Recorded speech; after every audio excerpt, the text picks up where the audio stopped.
Hello guys, welcome back to our YouTube channel. അപ്പോൾ ഞാനും ഹെസ ബേബിയും കൂടി ഇന്ന് പുറത്ത് പോകുന്നത് എവിടെയാണെന്ന് നിങ്ങൾക്ക് എൻ്റെ ഈ ഒരു കോസ്റ്റ്യൂം കണ്ടപ്പോൾ എൻ്റെ ഇൻസ്റ്റഗ്രാം ഫോളോവേഴ്സ് ആണ് ഇതിലുള്ളത് എങ്കിൽ നിങ്ങൾക്ക് എന്തായാലും മനസ്സിലായിട്ടുണ്ടാവും.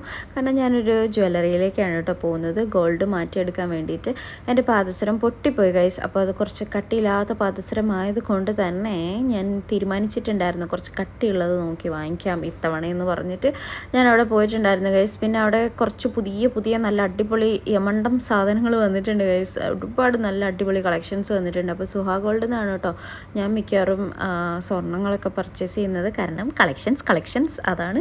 എനിക്കിത് കാണുമ്പോൾ ഹെസ ബേബിനെ ഓർമ്മ വന്നിട്ട് ഞാൻ ഹെസ ബേബിൻ്റെ മാലയൊക്കെ ഒന്ന് മാറ്റിയാലോ എന്നാലോചിച്ചിട്ട് ഞാനിങ്ങനെ ഓരോന്ന് എടുത്തു നോക്കിയിട്ടുണ്ടായിരുന്നു. പിന്നെ അവിടെ ഇരുന്നത് എൻ്റെ ബ്രേസ്ലെറ്റാണ് കേട്ടോ, എൻ്റെ സ്വന്തം ബ്രേസ്ലെറ്റാണ്. അത് സുഹയ്ക്കുള്ളതല്ല, അത് ആക്ച്വലി ഞാൻ മലബാറിൽ നിന്ന് വാങ്ങിച്ചാണ്. ഓൾട്ടർ ചെയ്യാൻ വേണ്ടിയിട്ട് ഞാൻ കൊടുത്തതാണ് കേട്ടോ ഗൈസ്. അപ്പോൾ ഇത് അവിടുത്തെ ഒരു ലൈറ്റ് വെയ്റ്റ് കളക്ഷനാണ്, ഭയങ്കര ബ്യൂട്ടിഫുൾ ആണ് കേട്ടോ. അപ്പം സ്വർണം ഇഷ്ടമുള്ളവർ സ്റ്റേ ട്യൂൺഡ് ഗൈസ്. ഇനിയും വരുന്നുണ്ട് വീഡിയോസ്, അവരുടെ ലൈറ്റ് വെയ്റ്റ് കളക്ഷൻസ് ഞാൻ കാണിച്ചു തരാം കേട്ടോ.